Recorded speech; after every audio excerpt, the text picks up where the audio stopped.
Welcome to the Vol Bros. My name is Evan. This is my brother, the Portal King. I like that one. That was a good one. We are two Vol Bros who are actually bros in real life. And my guess is many people are going to be tuning in to see Jerron Mayman with us tonight.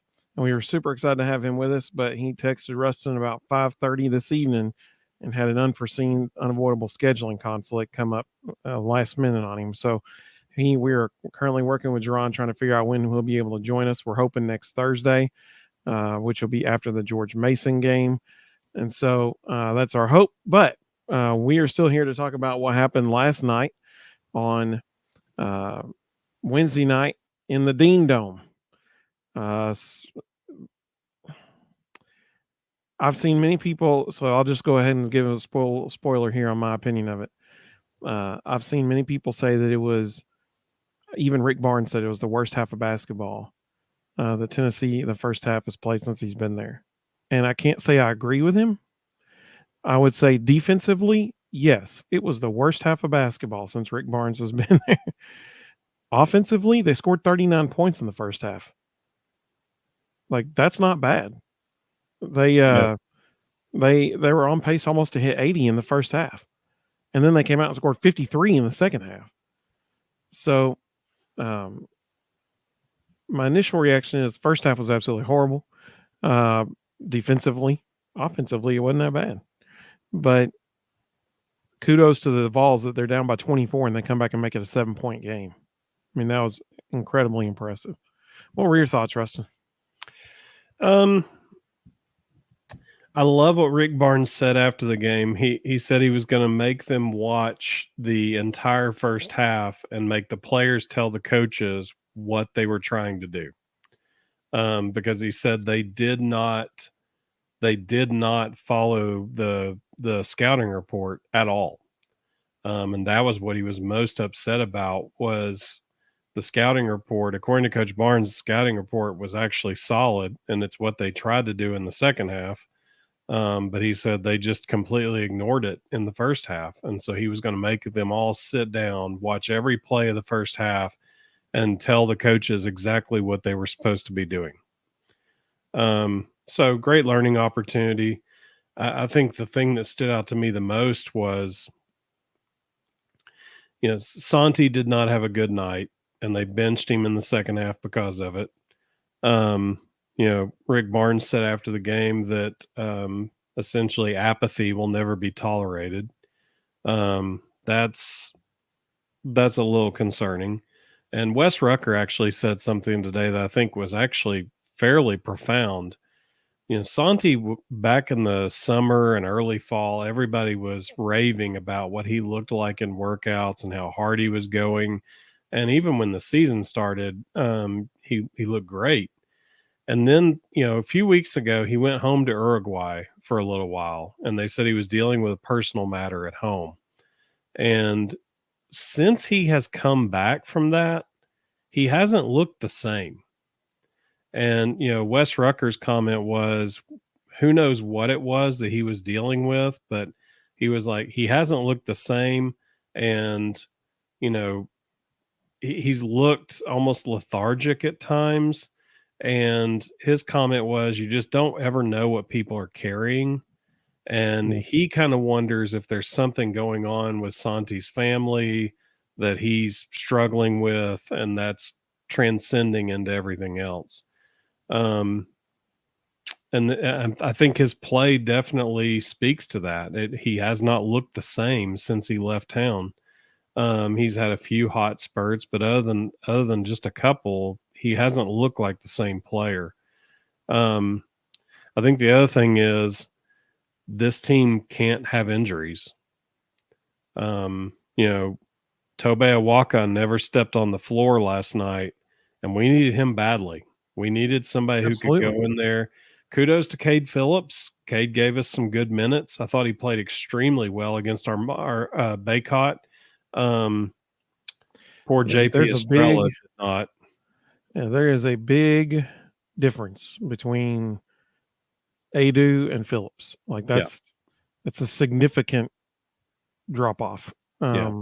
Which if Tobe Awaka had been there would not have been that significant of a drop off. Yeah. And when you're going against Armando Bacot, you got to have everybody. And Freddie DeLeon. I felt like when Santi kind of went in the tank and they needed somebody to spell some of those guards, because they're at the end, some of those guards, they were dragging. Like they had been there a long time. And they've been playing at a high tempo for a long time. It would have been nice to have had Freddie DeLeon and let him run out there and steal some minutes.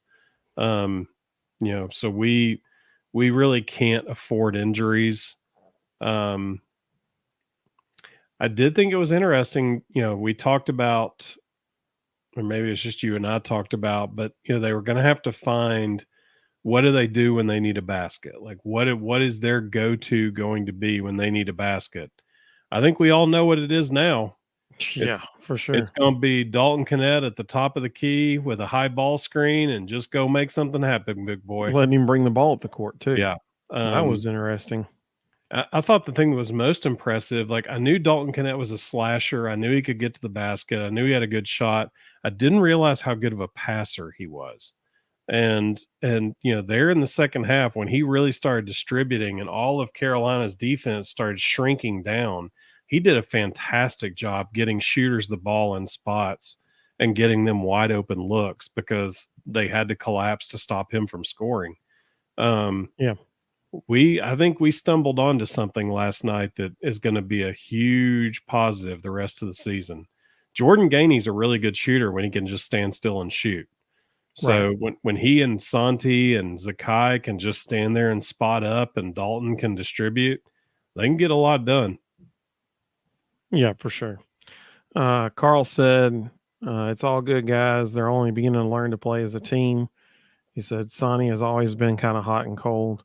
This team as a whole has been hot and cold for the last several years. They'll have, I told Rustin after the Kansas game, I think it was, it was a Kansas game because they went like almost 8 minutes without a field goal, it seemed like. Yeah. They're going to have games just like they did last year. I mean, it seems like that's the way this team's going to be. Last year against Texas in December, they looked like the best team in the country. And it looked like no one was going to touch them. And then they go on to play, other teams in conference, and it's like, what happened? Why can we not hit water if we jumped out of a boat right now? I think Dalton will mitigate that a little bit, but he was on the court during that 8-minute stretch where they didn't score hardly against Kansas. But last night, putting the ball through the hoop wasn't the problem. It was the fact that North Carolina couldn't miss. They were putting the ball through the hoop at a very high rate. I think Dalton Knecht shot like 60-something% from the field. Yeah, he was 13 for 17. Yeah, so it was more than 60-something. That's crazy. As a team as a whole, they shot almost 60-something% in the first half, and they were down by whatever it was, 22 or whatever at the break. Yeah. Tennessee actually shot 56% from the field for the game. Yeah, exactly. I mean, they scored 92 points. They scored 53 points in the second half. And that's the thing. Like, how in the world can you score 39 points in the first half and shoot 50-something% from the floor and be down by 22 points? Yeah.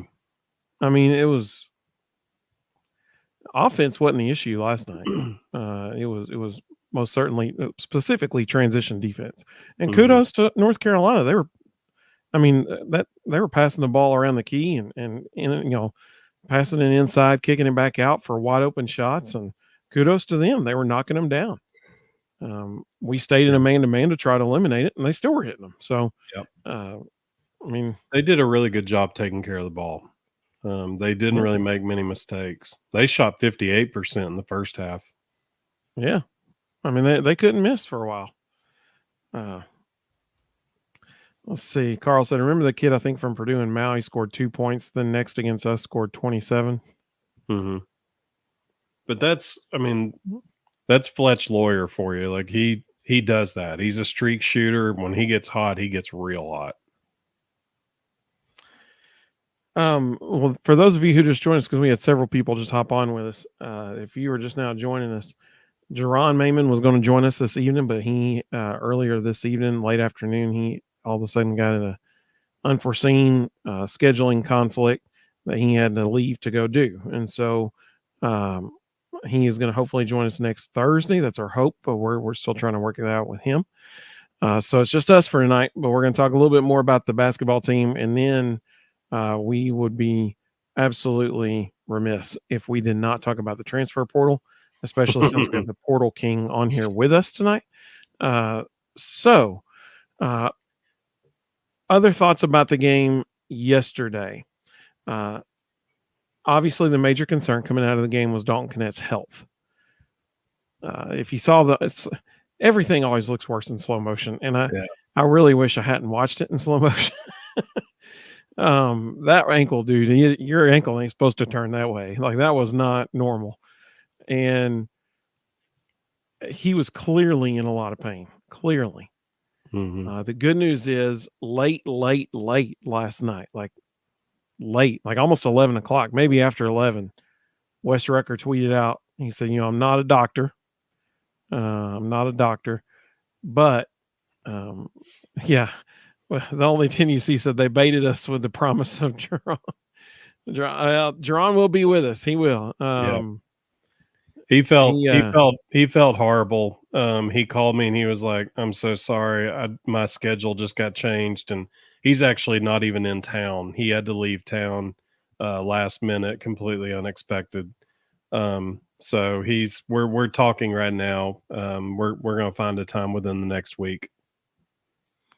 But Wes Rucker tweeted late last night that Dalton Knecht did walk to the team bus under his own ability, without any assistance. No boot, no crutches. Yeah, that's good. That's a good sign. Hopefully, that we'll hear good news in the next couple of days as Rick Barnes has a presser coming up. I'm sure that will be a topic of conversation. I felt like Tennessee said we would have been here anyway. You guys know that. We appreciate that very much. Eric said, "What's up, Evan and Ruston? Can't believe Tennessee's basketball team got whipped by North Carolina that bad last night." First half. In the first half, yeah. Carl said, "Don't even know who Jerron is, but yes, I feel used." Oh my goodness, Carl. Jerron played at Tennessee from 2010 to 2014. In 2014, he was all SEC. Yeah, he is a big guy for the Vols. I actually shared an elevator with Jerron Mayman one time. My wife and I were touring the Anderson Training Center, and it just so happened that Jerron got an elevator with us, and we just stood there and talked for the 15 seconds we were in the elevator together. So that was cool. I highly doubt he remembers that, but hopefully he'll be with us next Thursday. That's our hope. He, like Rustin said, we just had a bunch more people join us. So I know the thumbnail has Jerron in it, and he was going to be with us here this evening, but he had an unforeseen scheduling thing come up late this afternoon. And so he's actually heading to take care of that stuff. So he will be here with us hopefully next Thursday. That's the hope. Yeah. Rustin, any other? We're trying to find a time in the next week, but most likely next Thursday. Any other thoughts about yesterday and the basketball team? Before the Lady Vols also lost yesterday, they were winning for a substantial portion of the game. That one was brutal, and then slipped away from them there. So all total, basketball in Rocky Top yesterday was not a fun day. But that's the thing. Like, I keep going back to the men's team. They scored 53 points in the second half. Yeah, like that may be the most points in a half they've scored in like the last, I don't even know how long, 7 years. I don't know. Somebody have to look it up. Where's Audrey Kaler when you need her? That Lady Vol loss was hard to stomach. There's a lot of people going nuts on Kelly Harper today. I don't understand it, honestly. Yes, they blew a 12-point lead, but they blew it without Rakia Jackson. And when a player who potentially could get votes maybe win SEC Player of the Year isn't on the court, it makes a difference. And if Rakia had played last night, we absolutely would have won that game. And on our last possession, we're down 2. Kelly called timeout and drew up an absolutely gorgeous play that got Sarah Puckett a wide open 3. I mean, uncontested, shoulder square, perfect catch. Like, they executed the play perfectly. And Sarah just didn't knock down the shot. She hits that shot, we win by 1, and nobody's talking about Kelly Harper today. All they're talking about is the amazing play that Kelly drew up. Sure.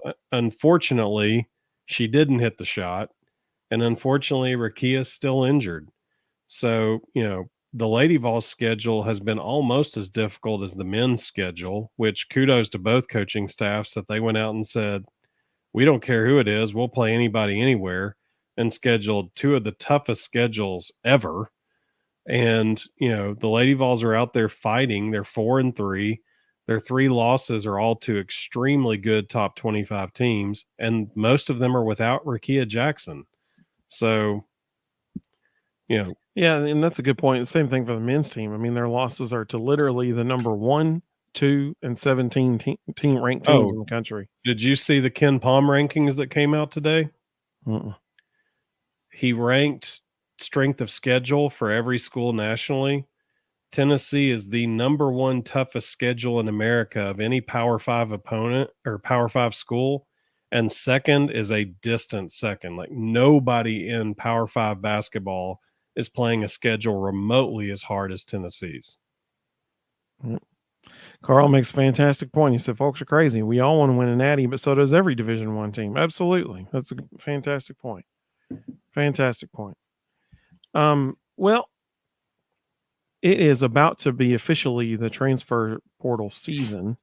I believe the official open date is Monday, December 4th. And I think it runs from the Monday the 4th to January the something. I looked it up earlier today. If your coach got fired, you get an extra 30 days. Really?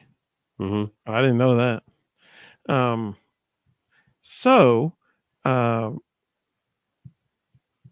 The only 10 you see said, I think that's what makes it frustrating as fans not being able to cross that threshold against top teams. Yeah, I mean, I get it. Well, we'll see. Less than a week ago, and I agree, but less than a week ago, the Lady Vols beat a top 25 opponent. And that's the part that drives me nuts is I'm sitting there going, okay, they just beat at that time, I think they're number 20 Oklahoma without Rakia.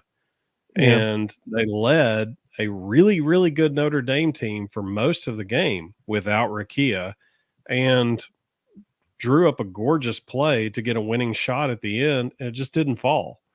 Again, if Rakia Jackson plays yesterday, we don't just win, we win by 20. I mean, we did a heck of a job against Notre Dame. And, to the only 10 you see to her point with the men's team, that Kansas game, Tennessee should have won the game. If they had made a fourth of the shots that they missed in that 8-minute stretch, they would have won the game.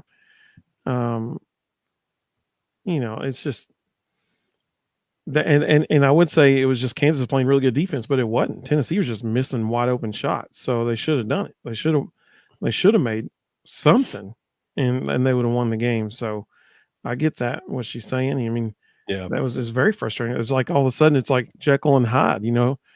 They have that 8-minute stretch against Kansas, and the very next week they score 53 points and a half. I mean, it's who's going to show up tonight kind of thing.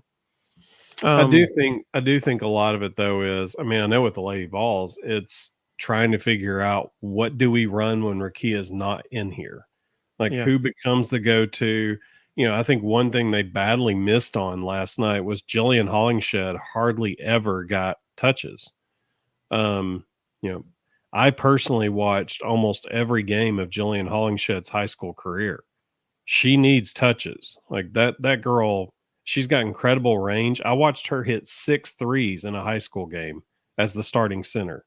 I mean, she she has range. She has a great stroke. She needs the ball.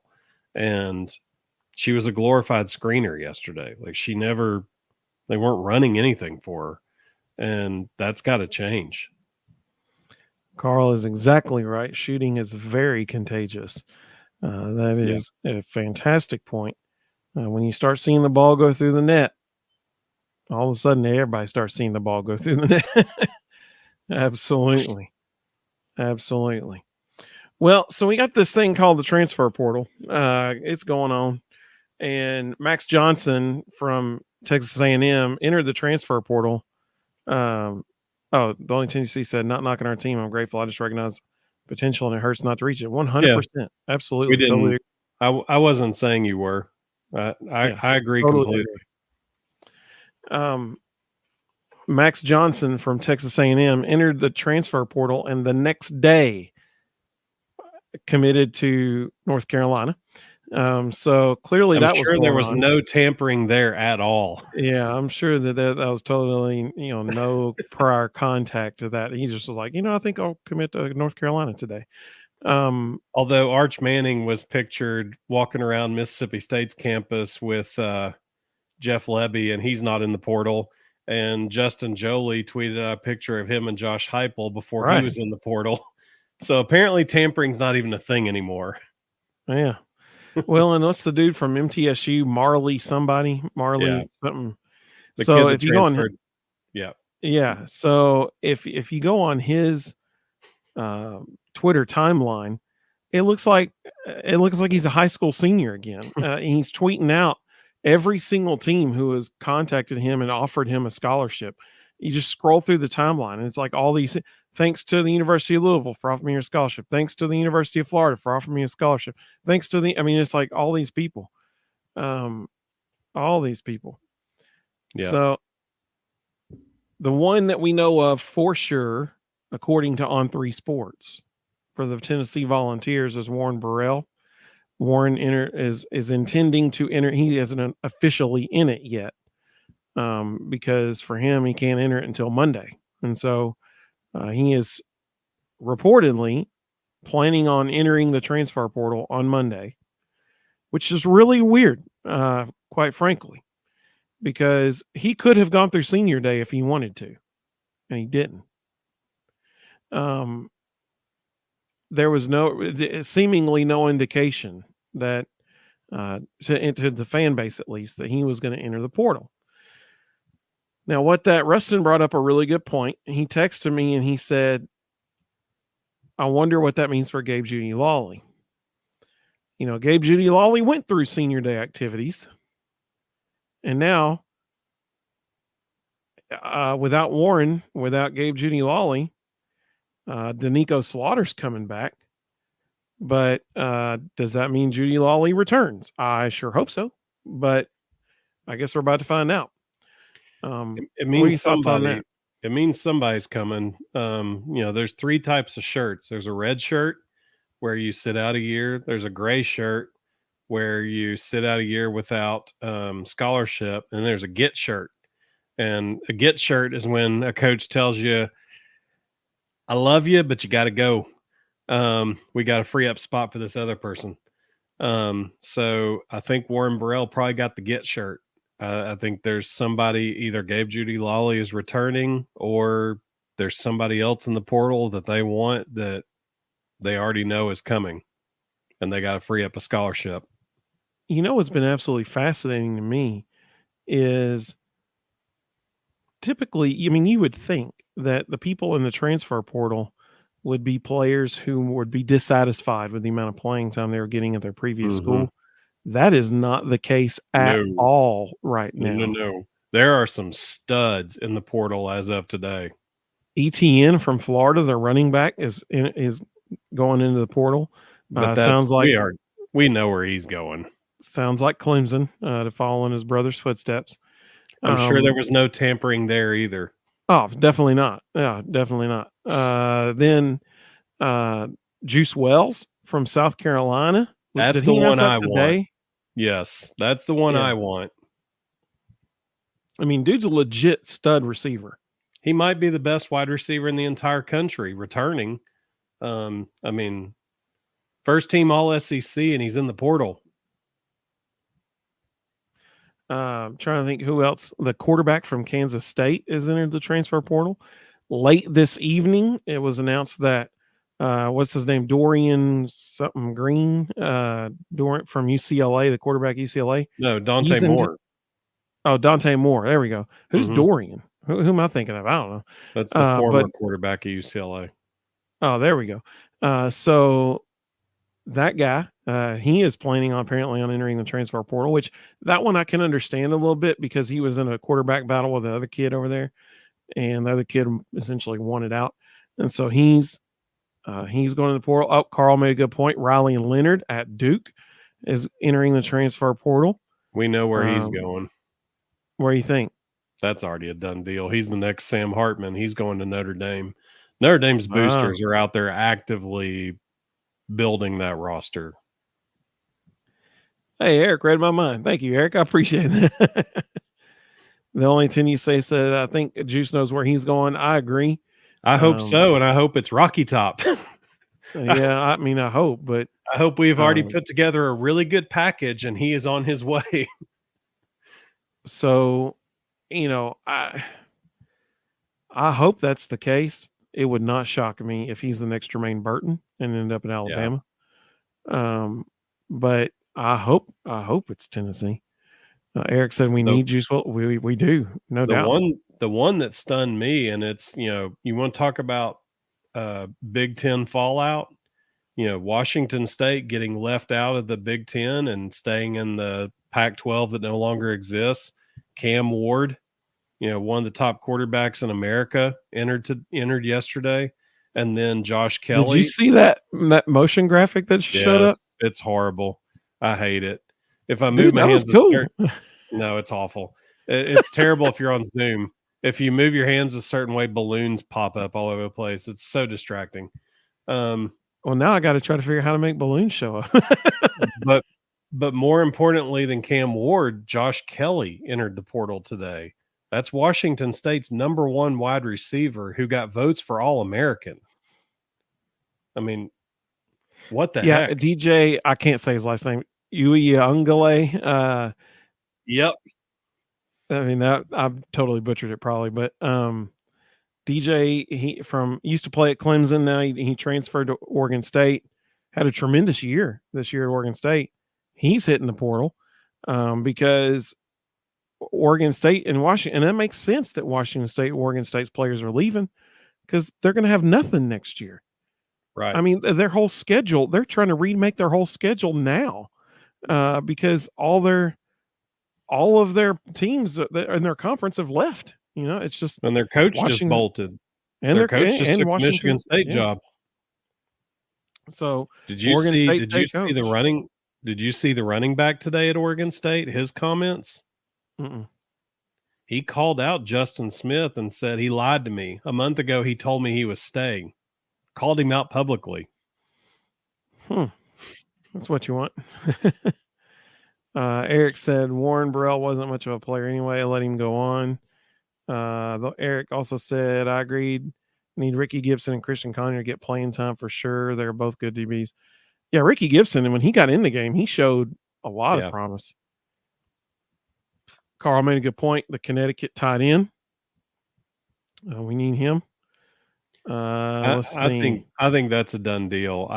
I can't fathom why you would tweet out a picture of you and Josh Heupel FaceTiming and then 12 hours later enter the portal.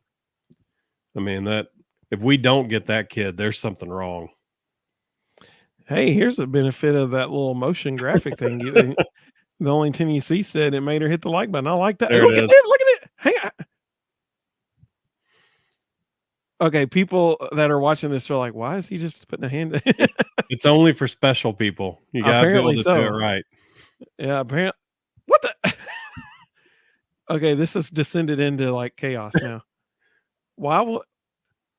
Am I not good enough for the thumbs up thing? Whatever. I've not been able to figure out what makes the balloons happen, but 3 times now I've been on Zooms and I've made a gesture with my hands and balloons come up all over the screen. It is the worst thing ever. There's a party at Rustin's. and I have absolutely no idea how to turn it off. So it'll also do thumbs down. Okay, it has to be something with your computer because It is, but I have no like idea how to turn it off.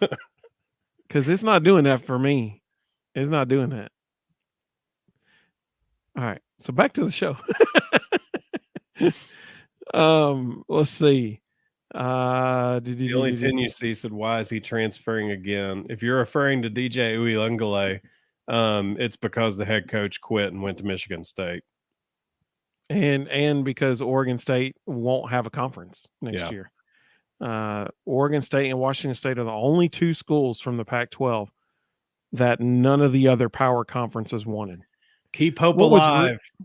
Yeah.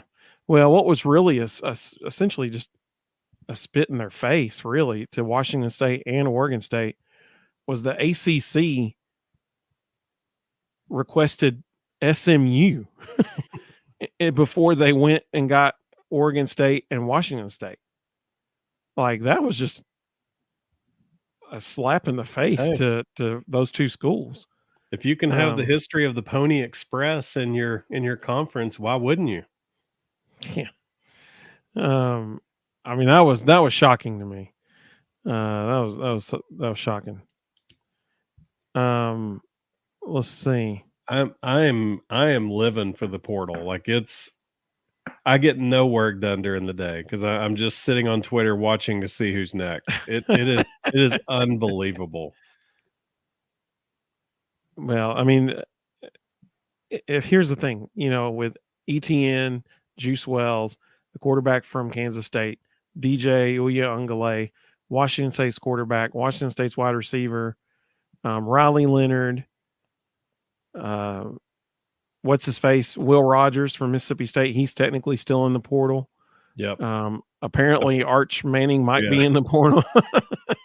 Apparently he's already there. He just hadn't told anybody. Yeah. Eric asked an interesting question. He said, Evan and Rustin, do you think Washington State and Oregon State end up joining the SEC? So I would say no, but do I think SEC expansion is over? Also, no. So I do agree that there will be more teams in the SEC, but I don't think it'll be Washington State and Oregon State. I think Florida State, I mean, it's just a matter of time, in my opinion. And the only reason I say that is because what was it? It was like the board of trustees, like representative or something like that, from Florida State on an interview, like public interview. He straight up said it's not a question of if, but when we leave the ACC.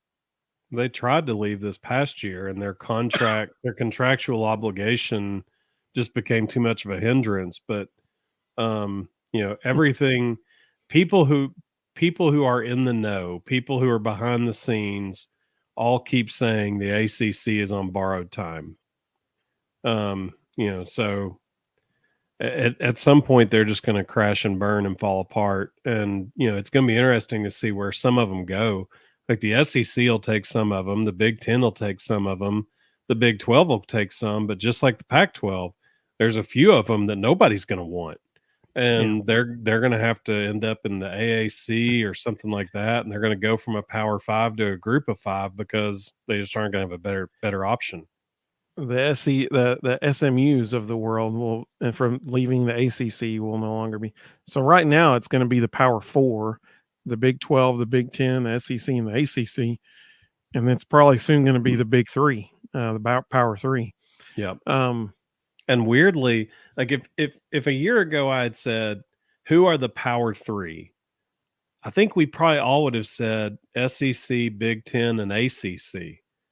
But weirdly, the Big 12 is like surpassing the ACC, and the ACC can't seem to get their stuff together and figure that out.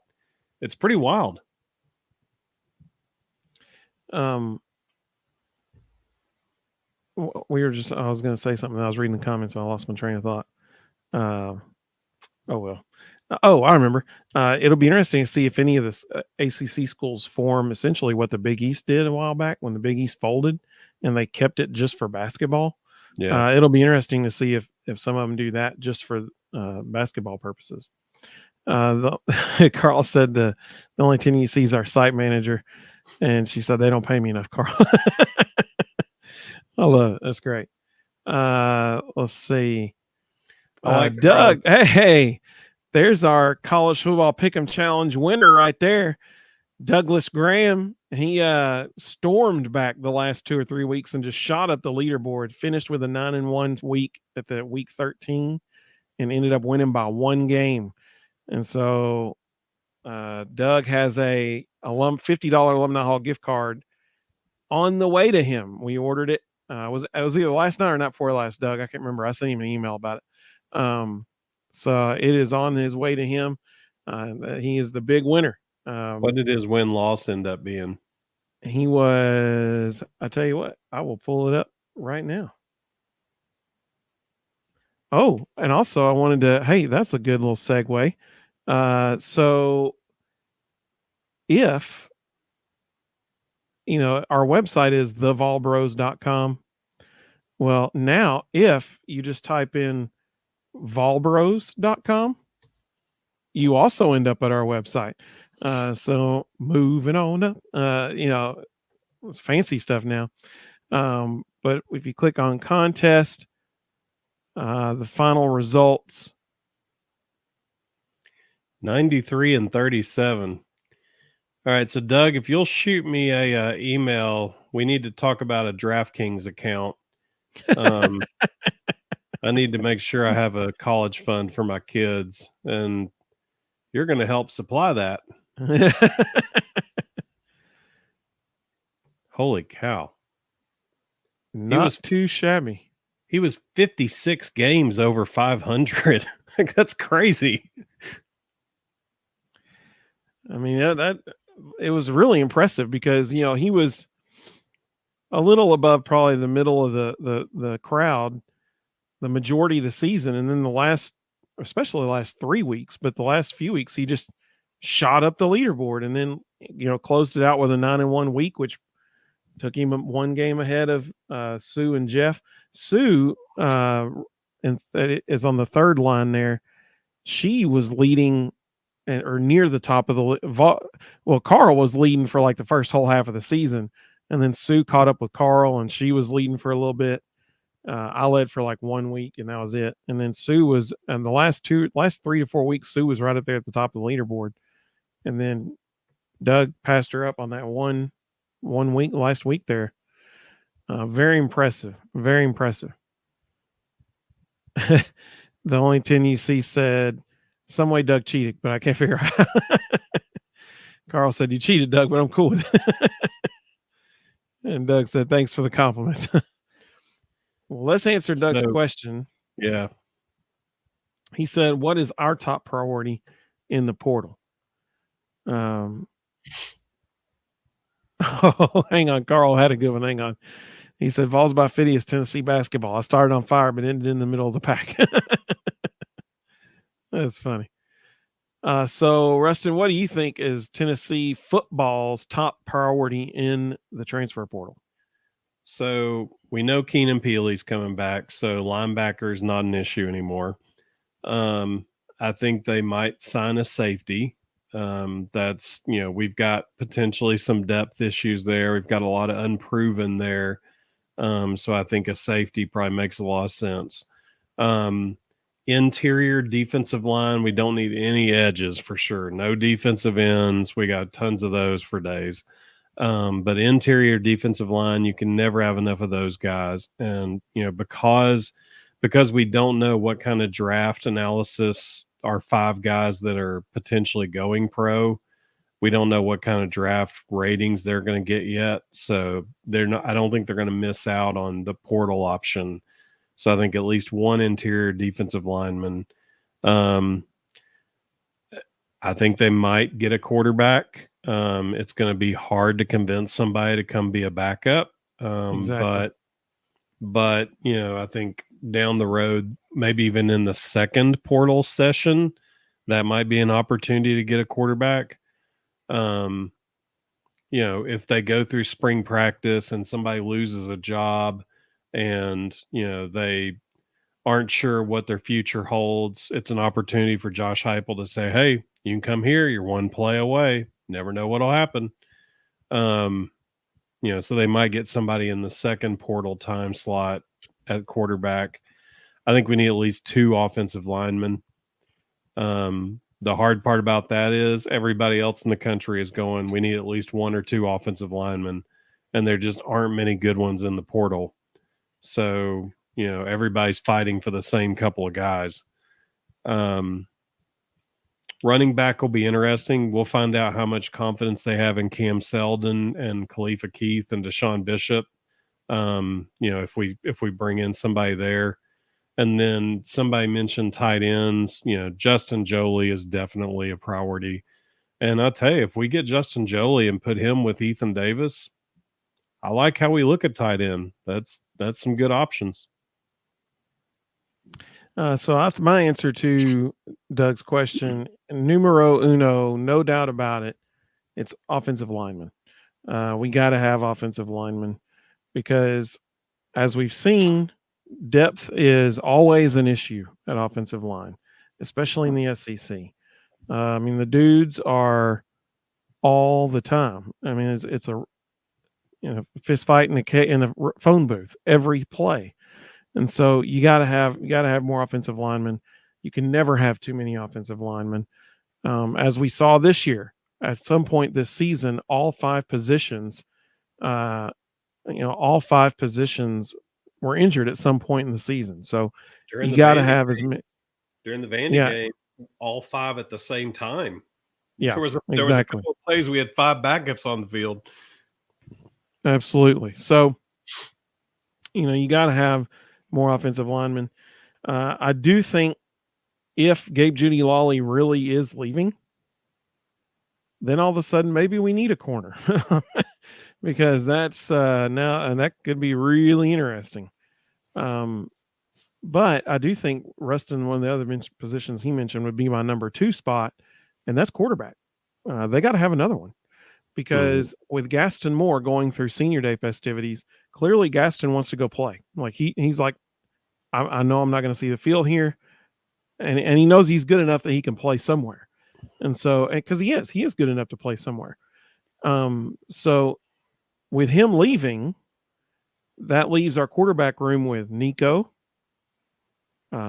Jake Merklinger, and Navy Schuler. I'm sorry, but Navy is not a SEC quarterback. He's just not. And so we have to have somebody to come in. And just like you said, though, Rustin, that is going to be a very difficult thing because nobody, if you're entering the transfer portal, it's because you want to go play somewhere. Nobody wants to come and be the backup. And that's exactly what's going to happen. And so I think they'll find somebody, but it's just going to be somebody who knows that they would have been a backup at their other place too. And, maybe they want to experience Neyland Stadium. Who knows? Or somebody, maybe even more likely, somebody wants to get in coaching. And they're like, you know what? I got 1 year left. I'm going to be the backup here. Might as well go get my foot in the door over there. Maybe get on their staff someday. So but the bottom line is they have to have somebody. They have to. Because like you said, they're one play away.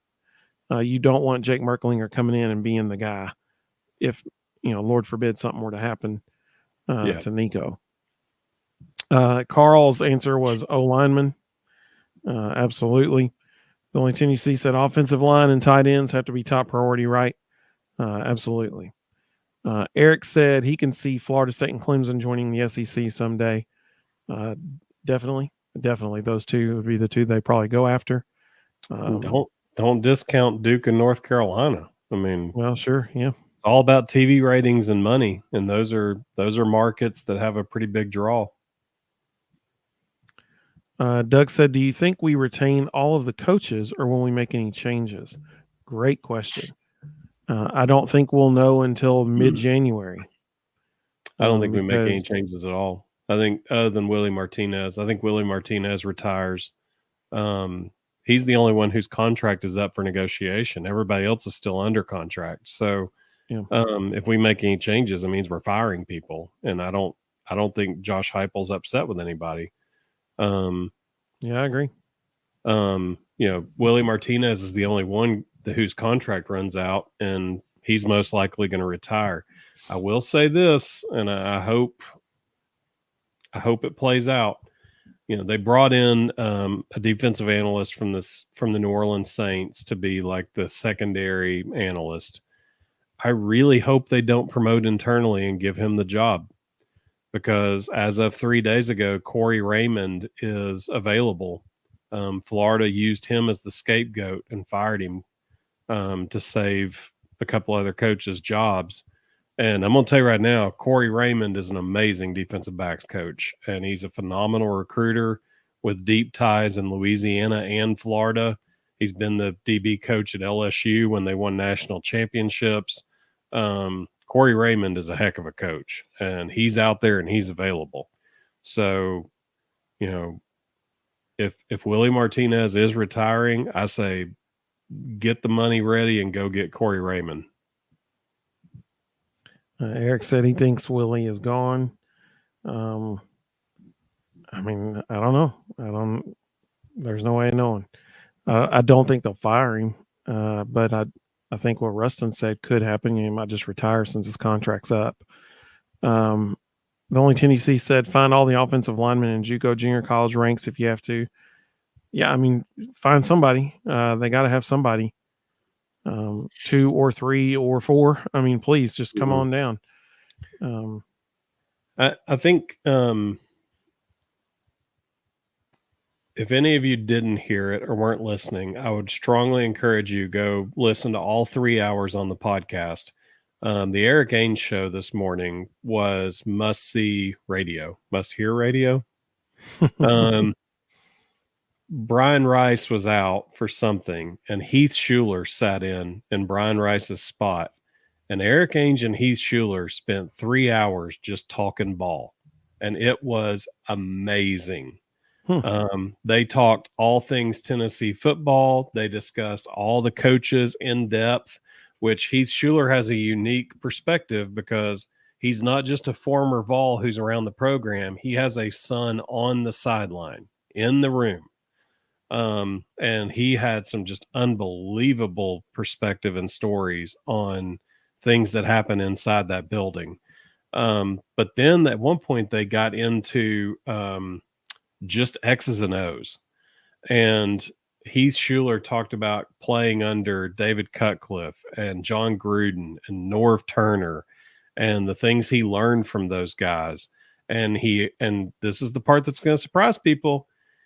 He compared it to Josh Heupel and Joey Halzle and talked extremely highly about the depth of knowledge and the depth of teaching of Josh Heupel and Joey Halzle.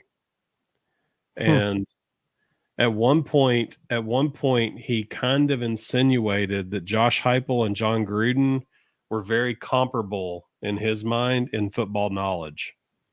Another time, and again, he played for David Cutcliffe. Heath Schuler said on air this morning that he learned more about football in the first 6 months with John Gruden than the entire rest of his career combined. He went into just unbelievable detail and told, if you just love football stories, he told some amazing John Gruden stories, stuff that happened behind the scenes, stuff that John Gruden would do with just the quarterbacks. It's 3 hours long, but if you've got 3 hours to listen to a podcast, go back and listen to the Eric Ainge show all 3 hours today. You will not be disappointed. And then he had lunch with John Gruden at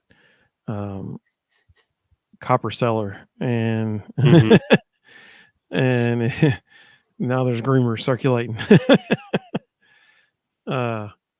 Let's see. It was the best radio I've heard in a very, very long time. I'm gonna go back and listen to it for sure. Carl got pumped about it too, especially the groomers. Elijah said, I hope Willie is done. LOL. Good to have you with us, Elijah. Doug said, you took the coach's name out of my mouth. Corey Raymond is a heck of a recruiter. Also, let's see. Kelly, welcome, Kelly. He said, oh, here we go. So, Kelly, I like where your head's at right here, man, because this is all we're talking about Sunday night. We're going to talk about Sunday night. We're going to talk about the college football playoff. We're also going to talk about Sunday. We'll know where Tennessee's bowl destination is. And so Sunday night, we're going to talk all about Tennessee's bowl destination, their opponent. There's a new projection today, maybe. So we'll see what ends up happening. Kelly said 13-0 Florida State. So that's an ACC champion, 13-0 Florida State. We need to include that first part. I'll be really surprised if that happens, but okay. 13-0 Big Ten champion, Michigan. 13-0 Pac-12 champion, Washington. Bama beats Georgia. And Texas takes the fourth spot. Thoughts? He said Sankey would have a stroke, go Big Orange. So here's my, go ahead, Rustin, and I'll give my opinion. The only thing I would say is if Texas wins the Big 12 championship, they're going to have the same record as Alabama, and they beat them head to head. How do you put Alabama in ahead of them? Yep. And I think that's what Kelly's saying too. So, here's my opinion. If Florida State wins, of these right here, Michigan's going to win. Like, they're going to win. If Michigan has a safety, they win the game. I mean, like, that's the way it's going to be because they're playing Iowa. Iowa does not play offense, apparently. And so it's optional. If that's their approach, yes. Their punter is their team MVP. And so Michigan, that right there, you can go ahead and lock that in. That's 13-0 Big Ten champion Michigan. Washington, Oregon is going to be a phenomenal game, just like it was the first time around. If Washington wins, that's an undefeated Pac-12 champion. They're in. If Florida State wins, undefeated ACC champion, they're in. Like, you can't not put them in. So then if Bama beats Georgia, you have a one-loss Big 12 champion Texas and a one-loss SEC champion Alabama and a one-loss not conference champion Georgia. So here's where it gets really interesting. Todd Blackledge and Josh Mancuso both seem to feel like Georgia's in no matter what now, even if they lose this week. And that blew my mind because I don't see how that could be the case. Because if you have two conference champions in Texas and let's get even crazier. Let's say that Oregon beats Washington. So now you have a one-loss Pac-12 champion as well. So I think that actually helps Georgia.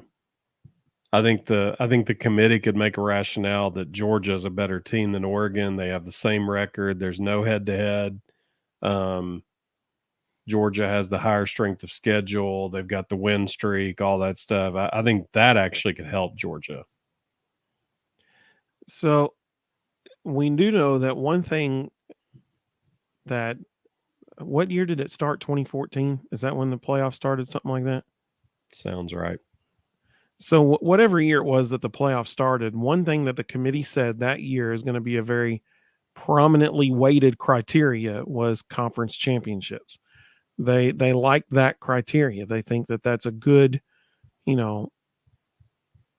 resume item, I guess you could say.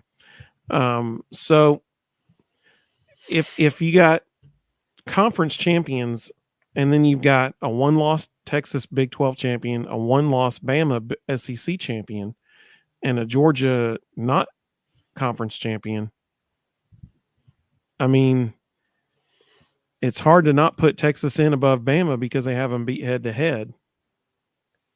I'm here for there is a chance. There is a chance where the SEC doesn't get a team in the playoff this year. I'm here for all the chaos. What if? Oh, me too.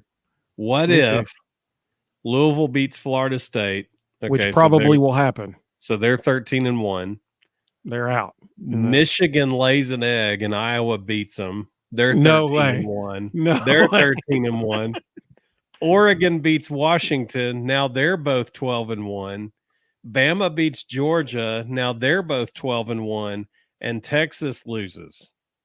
So that would knock Texas out, but we would then have at least 6 teams who could make a case that they should be in the 4. Yeah, if Texas loses, they're out. There's no way they're in. They would have 2 losses. I would love for that to happen, because that committee will lose their minds. Like they will implode. Yeah, that would be wild, honestly. The only way that the SEC gets 2 teams, I mean, they're going to be struggling to get 1 in if Bama wins, but the only way they get 2 teams in is if Bama beats Georgia, Washington loses, Florida State loses, and Texas loses. If all 3 of those teams lose and Bama Georgia is close and Bama wins, then the SEC can probably sneak in 2 teams. Yep. But Washington would have to beat Oregon, which would give Oregon their second loss. And I just don't. I'm here for all the chaos. I don't see Michigan losing to Iowa.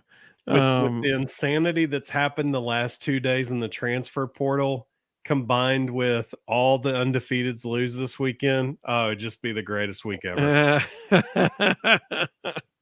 Christmas would come early. The only 10 you see said the SEC refs are about to take over that SEC championship game. Something serious. Amen. That will actually be something to watch. If that is insanely one-sided, then you'll know. Imagine how much those Bama fans will be losing their minds if that becomes like really obvious? Yeah. Oh my goodness. But you know what? She's probably right. That's probably going to happen. Doug said, would like to stay for the rest of the show. We got to go to bed. 4:00 comes early. Totally understand that, man. We appreciate you, Doug. Congratulations again on winning the Pick'em Challenge. It's awesome, man. Big Vol Daddy. Welcome, Big Vol Daddy. He said, what's up, fellas? Let's see. JL said, welcome, JL. He said, I'm getting tired of these refs. We can't even seem to escape them in basketball. Here's the crazy part. So Ryan Shumpert, before every home game or every game now, lists the ranks of the basketball refs, which, to the NCAA's credit, I appreciate the fact that they grade and rank every ref so you know what you get before you show up. I don't know why the NCAA football doesn't do that. But Ryan Shumpert tweets out the rankings, and actually the 3-person crew we had against North Carolina might have been the best crew we have ever had. All three of them were ranked in the top 10 nationally. 7, 8, and 9. I've never seen us get 3 refs in the top 10 calling the same game. They were ranked 7, 8, and 9. Wes Rucker was saying that he thinks it might be the highest ranked crew for a regular season game. He said it definitely he's ever seen, maybe ever. And they lost control of it kind of early as far as like foul calls and stuff like that. Yeah. It got real rough real fast. Yeah, sure did. So yep, I agree, man.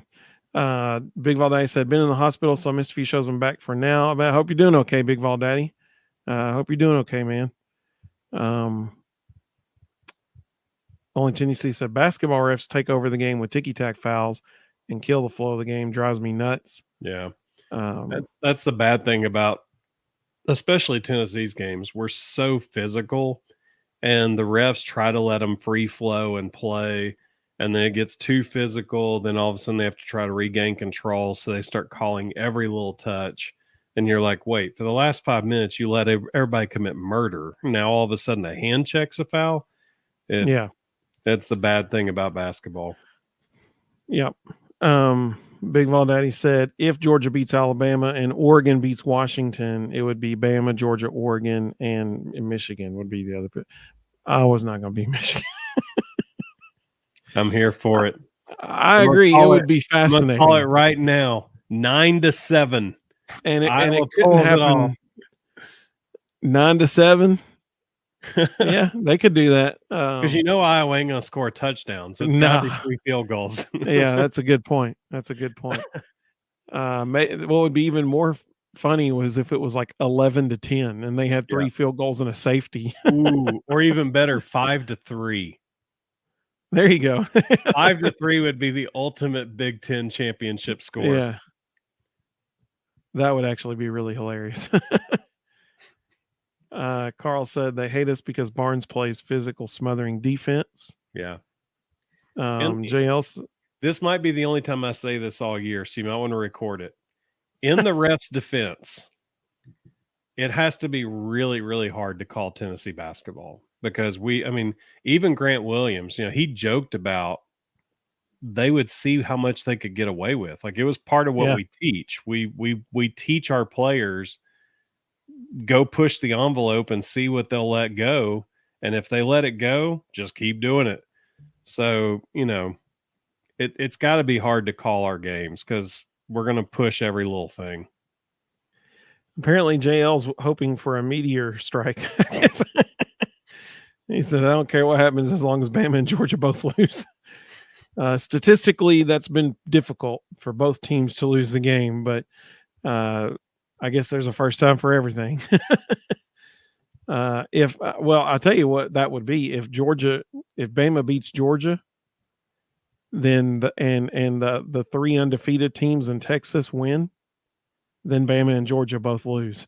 That's how that's going to work out. So I'd say that would be your path to that happening. Eric said, I think Florida State wins, Michigan wins, Washington wins, and Bama wins. So it would be Florida State, Michigan, Washington, and Texas. I'm pulling for the Cardinal. I really don't want to see Florida State get in. You played a weak schedule all year. Now you don't have your starting quarterback.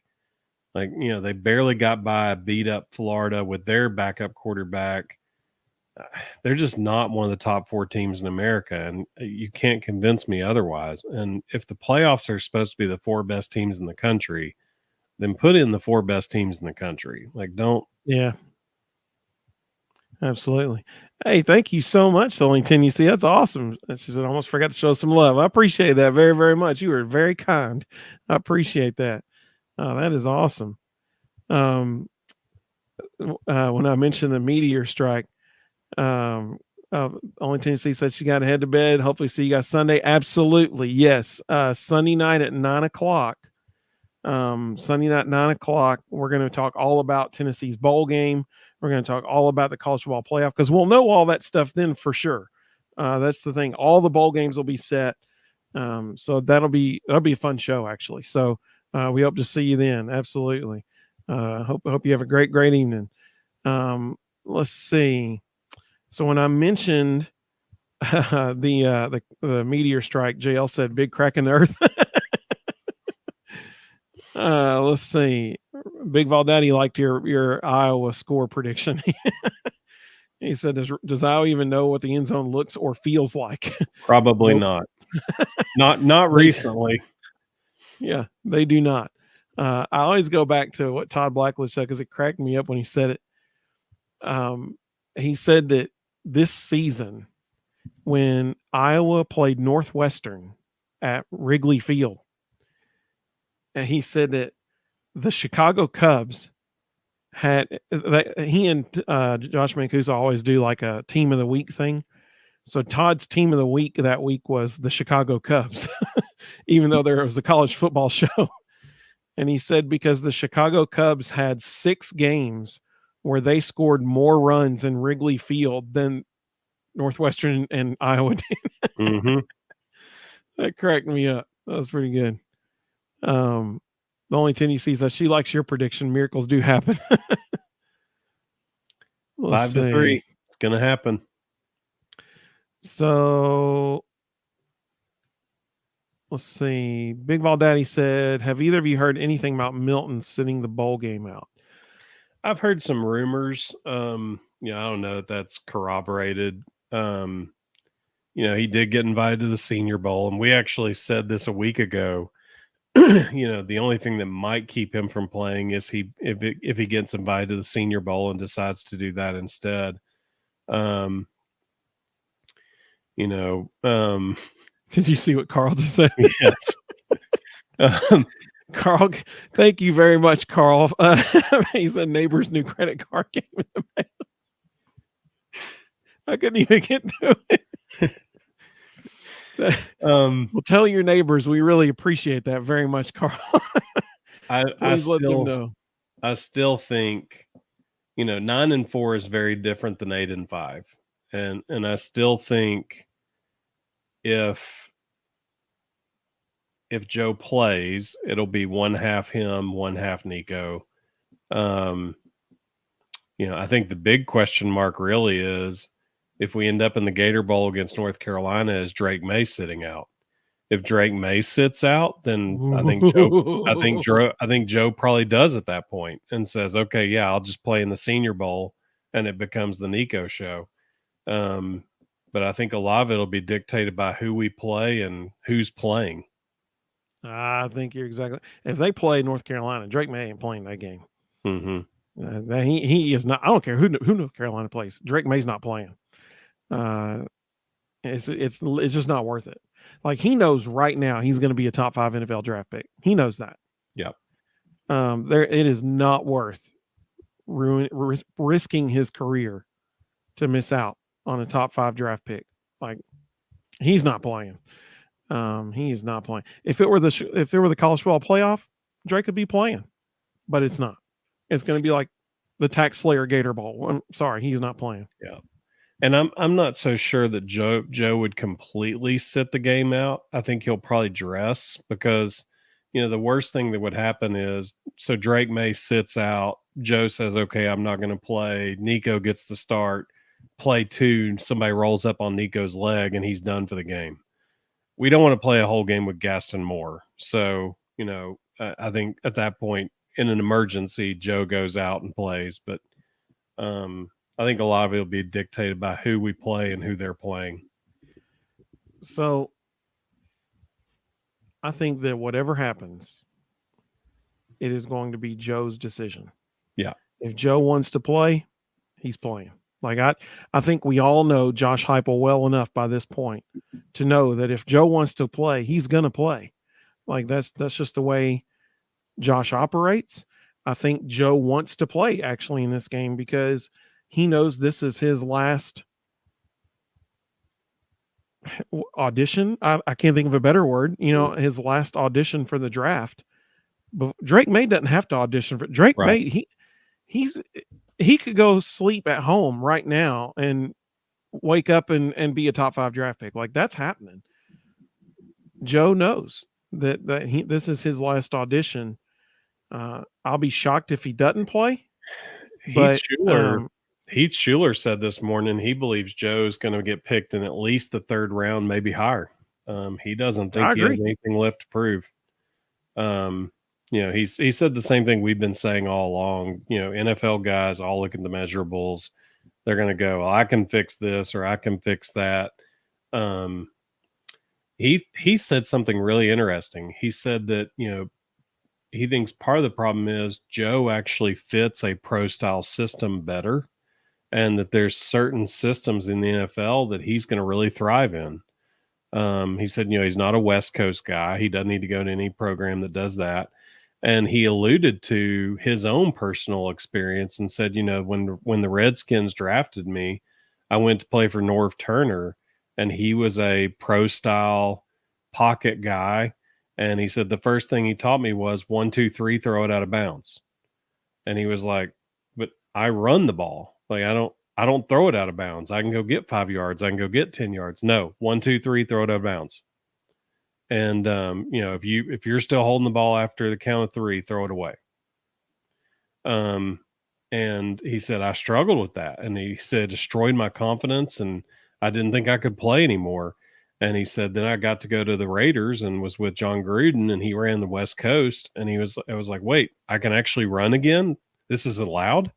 And he said, I thrived in that.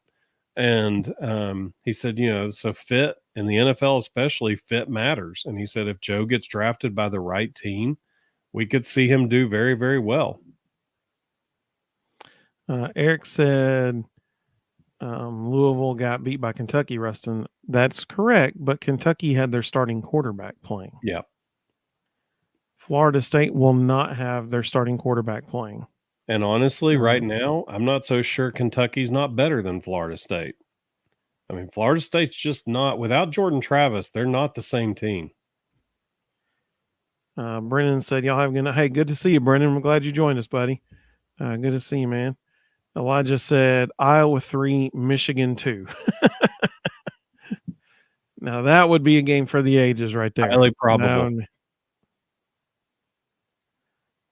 Eric said, I see Louisville choking like they did against Kentucky if Florida State wins the ACC championship. I mean, that could certainly happen. No doubt about it. Yeah, it could. But do any of us really want it to? I mean, who wants to watch? Florida State's going to be the 4 seed if they get in. Who wants to watch whoever's the 1 seed beat Florida State 60-0 in the first round of the playoffs? I mean, if it's Georgia, that would happen, actually. It's going to be worthless. Big Valde said Michigan 1, Iowa 0. They will play for 12 scoreless hours and call it based on tiredivity and award Michigan the win. I like it. He said, you guys enjoy the next 2 nights. Going to go to bed. When I wake up in 3 days, maybe Michigan or Iowa will have scored. Field goal. Field goal.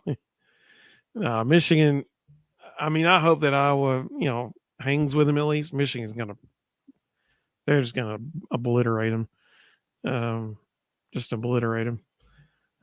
Somebody used a video of Jim Harbaugh and did like an AI voiceover on it. And he was talking about it. They made it sound like Jim Harbaugh was saying the real Big Ten championship game was last week. It was funny. The biggest reason I think Louisville beat Florida State is Jeff Brom. Everybody's saying, well, Kentucky beat him. Well, yeah, but Louisville scored 31 points. Florida State had to do everything humanly possible to score 24 points against Florida. Like, they were pulling out all the stops, calling anything they could think of to call to try to score 24 points. I think Louisville can just outscore them. I'm not going to say they're the better team, but I think they can. I think Jeff Brom is a good enough play caller, and he has enough weapons that he can just outscore them. Yeah, especially without Jordan Travis. Oh, if Jordan Travis was playing, I'd be like, yeah, Florida State's absolutely winning this thing. They're going to be the 4 seed. Let's see what they can do. But it's a very different team without him. Eric made a good point. He said, won't be any different than Georgia beating TCU like they did last year in the championship game. Yep. That's exactly right. And that TCU team is better than this Florida State team. Oh, for sure. Yeah. Well, I've had a lot of fun this evening hanging out with all of you all. I know Rustin has too, or excuse me, the Portal King has too. We hope that all of you join us Sunday night, 9:00 Eastern. I'm really excited about that show, actually, because Sunday is going to be just a huge day in college football, especially if crazy stuff happens on Saturday, which is really what everybody's hoping happens, unless you are a Georgia, Michigan, Texas, or Washington fan. Well, that's even Florida State. Not just Saturday. We get Friday night football. We get Washington and Oregon Friday night. That's going to be true. Yeah, that's going to be must see TV. Absolutely, no doubt. Jeff, good to have you. He said Iowa gets a safety and wins 2-0. There we go. That's what we're hoping for. That game right there, even with TV timeouts, would be over in 2.5 hours. That's quality right there. JL said, I wish Verse would have came to Tennessee. There's a whole bunch of places. Time to get over that. It's way past that moment. Yeah, there's a bunch of folks who wish he'd have come to their school. Carl said, we'll be there, bro. Hey, we appreciate that, Carl. We hope to see you Sunday night too, man. We love talking with all y'all.